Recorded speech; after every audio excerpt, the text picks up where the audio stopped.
Hello 10th class. आज का जो हमारा टॉपिक है वो है सजातीय श्रेणी, जिसको हम होमोलोगस सीरीज कहते हैं। तो आप अभी तक हमने क्या पढ़ा, देखिए अभी तक हमने एल्केन, एल्कीन और एल्काइन का नामकरण पढ़ा, जिसमें हमने शाखित एल्केन और शाखित एल्केन, ऐसे ही एल्कीन और एल्काइन की IUPAC नेम के बारे में पढ़ा। ठीक है ना। अब हम एक नए टॉपिक की ओर बढ़ते हैं, जिसको हम कहते हैं सजातीय श्रेणी, जिसको कहा जाता है होमोलोगस सीरीज। अब सबसे पहले आप ये समझो कि सजातीय श्रेणी होती क्या है, उसकी परिभाषा क्या है। ठीक है ना। तो सजातीय श्रेणी की हम परिभाषा क्या देते हैं कि समान संरचनाओं, अभी उदाहरण के आधार पर बताऊंगा, पहले आप केवल इसकी डेफिनेशन को समझिए। समान संरचनाओं और समान रासायनिक गुणों और समान रासायनिक गुणों, समान संरचनाओं और समान रासायनिक गुणों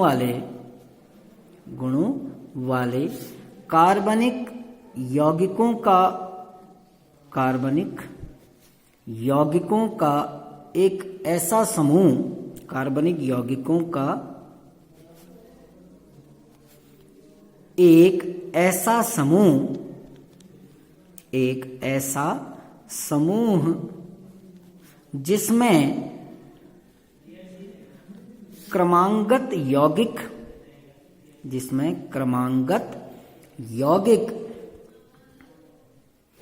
एक CH2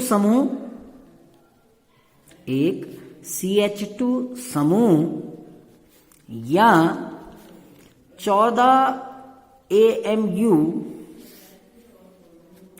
के अणुभार से भिन्न होते हैं। अब ये परिभाषा आपके अभी समझ में नहीं आई होगी, लेकिन जैसे जैसे आप एग्जाम्पल देखोगे आपके समझ में आने लगेगी।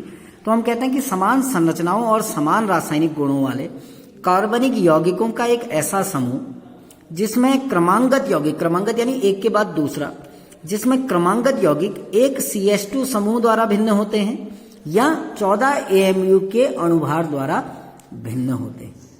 ठीक है ना। अब जैसे हम इसका उदाहरण लेते हैं, देखिए छोटा सा टॉपिक है, मैं आपको उदाहरण बता रहा हूं। अब हमने 3 प्रकार के यौगिक पढ़े, एल्केन, एल्कीन और एल्काइन। तो सबसे पहले हम एल्केन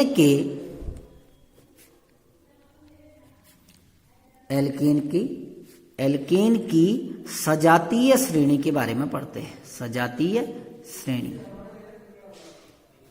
ठीक है ना।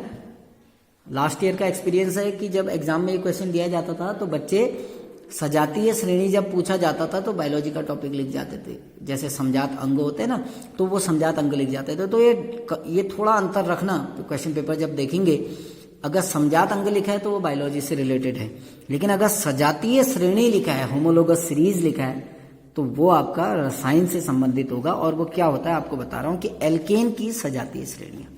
अब ये ध्यान देना कि एल्केन, एल्कीन और एल्काइन जो हैं 3, उन सब के गुण अलग अलग होते हैं। और हमने परिभाषा क्या लिखी, समान रासायनिक गुणों वाले। तो एल्केन की सजातीय श्रेणी अलग होगी, है ना।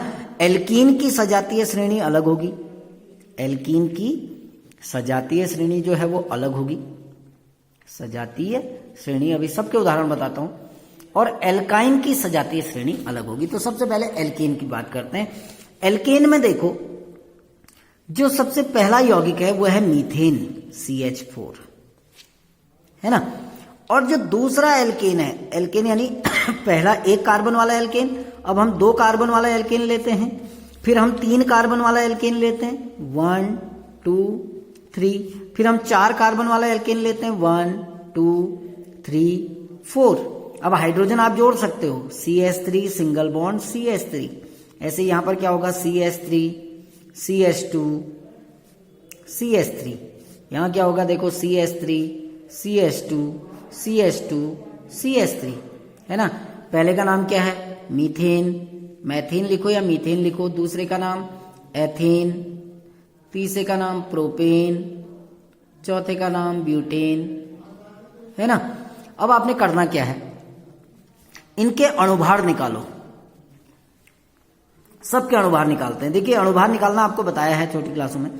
कार्बन का भार कितना होता है 12, हाइड्रोजन का कितना होता है 1, लेकिन कितना हाइड्रोजन है 4, तो 1 गुणा 4, तो 12 और 4 16। इसका अणुभार कितना आ गया 16। इसका अणुभार निकालो, कितने कार्बन है 2, तो 12 गुणा 2, धन हाइड्रोजन कितने हैं 3 3 6, तो 1 गुणा 6 यानी कितना हो गया 12 दूनी 24 और 6 30। इसका अणुभार निकालो, देखो कितने कार्बन है 3, तो 12 गुणा 3, धन हाइड्रोजन कितने हैं 3 2 5 3 8, तो 1 गुणा 8, 12 दूनी 24, 12 3 36 और 8 44। देखते रहना 44 हो गया ना। अब इसका निकालते हैं, देखो 1 2 3 4 कार्बन, तो 12 गुणा 4, धन हाइड्रोजन कितने हैं 3 2 5 2 7 3 10, तो 1 गुणा 10, 12 को 39 और 10 58। अब आपको क्या देखना है कि किन दो क्रमांगत यौगिक, अब क्रमांगत माने एक के बाद दूसरा, तो आप देखना कि पहले दोनों यौगिकों के बीच में 14 AMU का अंतर आएगा। देखो 30 में से 16 घटाओगे कितना आएगा 14, यानी मीथेन और एथेन के अणुभार में कितने का अंतर आ रहा है 14 AMU का। तो जो मीथेन और एथेन है ये दोनों, ये समजात श्रेणी है, समजात श्रेणी है। क्यों?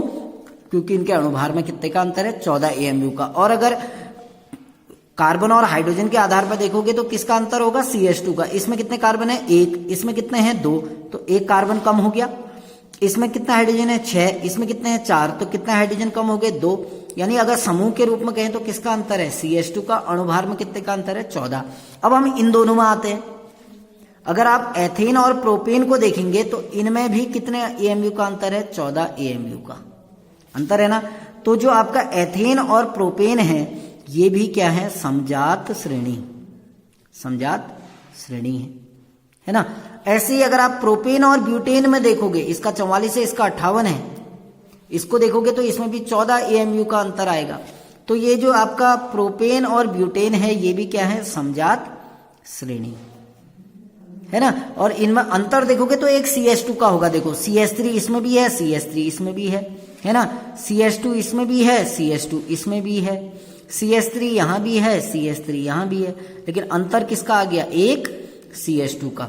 तो ये समजात श्रेणी। अगर आपसे पूछा जाए कि एल्केन की समजात श्रेणी लिखो तो आप लिखोगे प्रथम समजात श्रेणी मीथेन और एथेन, द्वितीय समजात श्रेणी एथेन और प्रोपेन, तृतीय समजात श्रेणी प्रोपेन और ब्यूटेन, और लिखना है तो ब्यूटेन और पेंटेन, पेंटेन और हेक्सेन, हेक्सेन और हेप्टेन, तो ऐसे बढ़ते रहेंगे। ठीक, अब हम आते हैं एल्कीन की समजात श्रेणी में। अब पहली एल्कीन क्या है देखिए, पहली एल्कीन 2 कार्बन की होती है CH2 डबल बॉन्ड CH2, ठीक है ना। दूसरी एल्कीन क्या होती है 3 कार्बन की, 1 2 3 डबल बॉन्ड लगा रहेगा, तो कार्बन हाइड्रोजन लगा लो CH3 CH CH2। आप देखना इन दोनों के ये क्या है, इसका नाम है एथीन, इसका नाम है एथीन, इसका नाम है प्रोपीन, नाम बता चुका हूं कैसे लिखना है ना। अब इनका अणुभार निकालो, देखो इसका कितने कार्बन है 2, तो 12 गुणा 2, धन हाइड्रोजन कितने हैं 4, तो 1 गुणा 4, 12 दूनी 24 और 4 28 हो गया ना। इसका अणुभार निकालो, 3 कार्बन है तो 12 गुणा 3, हाइड्रोजन कितना है 3 2 5 और 1 6, तो 1 गुणा 6, 12 दूनी 24 12 36 और 6 कितना हो गया 42 हो गया ना। अब इसमें अंतर निकालो, अगर आप अंतर निकालोगे तो ये 14 AMU का आएगा। आप निकाल के देख लेना, 42 में से 28 गया ना, 12 में से 8 गया 4, और ये 3 में से 2 गया 1, तो कितने का अंतर रहेगा 14 AMU का। यानी एथीन और प्रोपीन एल्कीन की समजात श्रेणी है। ऐसे ही तीसरा देखो, प्रोपीन के बाद क्या आता है ब्यूटीन, 1 2 3 4 डबल बॉन्ड लगा दिया, हाइड्रोजन जोड़ देने हैं 3 2 1 2, ये क्या है ब्यूटीन, इसका नाम है ब्यूटीन। अगला लेते हैं चौथा, देखो ब्यूट के बाद पेंट, यानी 5 कार्बन, 1 2 3 4 5, यहां पर डबल बॉन्ड लगा दिया, ये CH2 हो जाएगा, ये CH, ये CH2, ये भी CH2, ये CH3, ये पेंटीन है, इसका नाम है पेंटीन। इसका अणुभार निकालो, देखो 4 कार्बन है तो 12 गुणा 4, धन हाइड्रोजन कितने हैं 3 2 5 6 7 8 तो 1 गुणा 8, 12 चौको 48 और 8 56 है ना। इसका निकालते हैं तो 5 कार्बन है तो 12 गुणा 5 धन हाइड्रोजन कितना है 3 2 5 2 7 और 1 8 2 10 तो 1 गुणा 10, 12 पंचे 60 और 10 70 है ना। अब आप इनके बीच में अंतर देखोगे, अगर 70 में से 56 घटाओगे तो कितना आएगा 14 AMU आएगा ना 14 का। तो ये जो ब्यूटीन और पेंटीन है ये भी क्या है आपकी समजात श्रेणी। क्या है समजात श्रेणी।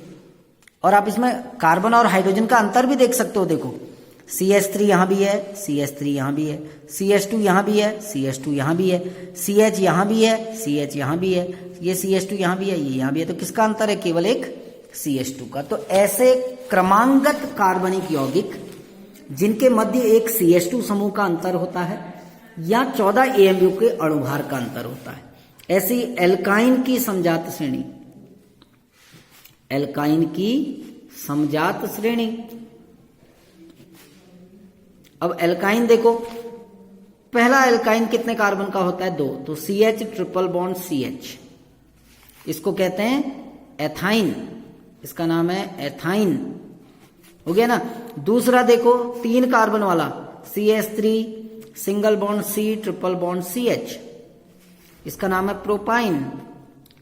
अब आप इनका अणुभार निकालोगे वही होगा। देखो अणुभार 12 गुणा 2 धन 1 गुणा 2, 12 दूनी 24 और 2 26 आ गया ना। इसका अणुभार निकालते हैं। देखिए 3 कार्बन है तो 12 गुणा 3 धन हाइड्रोजन कितने हैं 3 और 1 4 तो 1 गुणा 4, 12 दूनी 24 बातें 36 और 4 40। अगर आप दोनों के बीच में अणुभार का अंतर देखोगे तो कितने का आएगा 14 AMU का अंतर आ गया। तो ये दोनों क्या हैं समजात श्रेणी है। ये दोनों क्या है समजात श्रेणी है। अगर आप अंतर भी देखोगे तो एक CH2 का अंतर आएगा। देखो आएगा ना। इसमें कितने कार्बन है 2, इसमें कितने कार्बन है 3, तो कितने का अंतर आ गया 1 कार्बन का।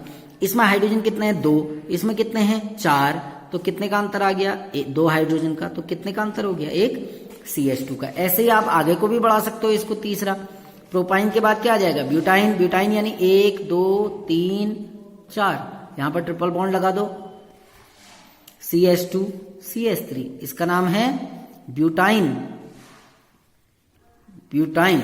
चौथा देखो क्या हो जाएगा पेंटाइन, यानी 1 2 3 4 5, यही होगा ना। ये CH2 ये CH2 ये CH3। अब अंतर देखो CH3 इसमें भी है, CH3 यहां भी है, ये CH2 यहां भी है, ये CH2 यहां भी है, ये CH यहां भी है, ये CH यहां भी है, ये कार्बन यहां भी है और यहां भी। तो अंतर किसका आ गया केवल एक CH2 का। अणुभार देखो आप, अणुभार में भी कितने का अंतर आएगा 14 AMU का। कैसे 1 2 3 4, 4 कार्बन है तो 12 गुणा 4 धन हाइड्रोजन कितना है 3 2 5 और 1 6, तो 1 गुणा 6 12 चक्को 48 और 6 54 हो गया ना। इसमें देखो 5 कार्बन है तो 12 गुणा 5, इसका नाम क्या था पेंटाइन। 12 गुणा 5 धन हाइड्रोजन कितना है 3 2 5 2 7 और 1 8, तो 1 गुणा 8, तो 12 पंचे 60 और 8 68 है ना। अगर आप दोनों के बीच में डिफरेंस देखेंगे तो 14 का आएगा, 14 AMU का। तो ये दोनों भी क्या है समजात श्रेणी है, समजात श्रेणी है। अगर आपसे रैंडमली पूछा जाए क्या एथाइन और ये एथाइन और ब्यूटाइन क्या समजात श्रेणी है, एथाइन और ब्यूटाइन नहीं है। क्यों? क्योंकि एथाइन का अणुभार कितना है 26 और ब्यूटाइन का अणुभार कितना है 54। अगर आप 54 में से 26 को घटाओगे तो कितना आएगा 8 और ये 4 में से 2 गया 2, कितने AMU का आ गया 28। आना कितना चाहिए 14। तो आप एथाइन और ब्यूटाइन को समजात श्रेणी नहीं कह सकते हो। समजात श्रेणी होंगी क्रमांगत, 2 कार्बन और 3 कार्बन, 3 कार्बन और 4 कार्बन, 4 कार्बन और 5 कार्बन, तो वो क्रमांगत होंगे। ठीक है ना। आई होप समझ में आ गया होगा। Thank you.